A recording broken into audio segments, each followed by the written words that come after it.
আমরা যারা হাইওয়েতে রাইড করি তারা কিন্তু আসলে অনেকেই আছেন, অথবা যারা রাইড নাও করি তাদের অনেকের একটা খারাপ ধারণা থাকে, বিশেষ করে ট্রাকের প্রতি।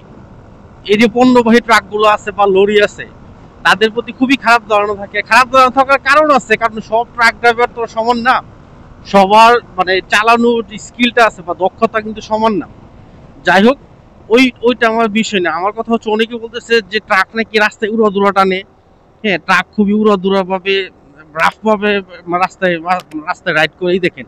আমি যদি এই ট্রাকের স্পিডটা যদি দেখি কত, ওর স্পিড কিন্তু 50 আছে এভারেজে, 50-এর বেশি নেই। আমার মিটারটা দেখেন, আমার এখানে আছে কত এখন, 53।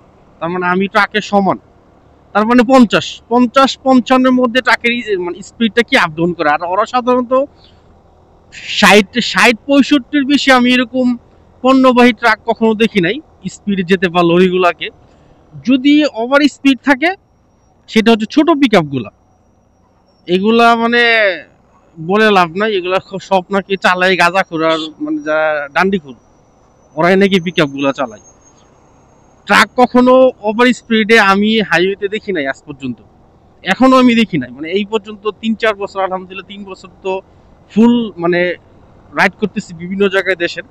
তো সেই ক্ষেত্রে আমি কখনো ট্রাককে ওভার স্পিড দেখি না। তবে দিন শেষে অ্যাক্সিডেন্ট কিন্তু ট্রাকই বেশি করে। এটা কেন আসলে আমি জানি না। আসার সময় দেখলাম একটা অ্যাক্সিডেন্ট হয়েছে একটা মিরসরাইতে, হাইওয়ে পুলিশ এসে রাস্তা রাস্তা ক্লিয়ার করছে।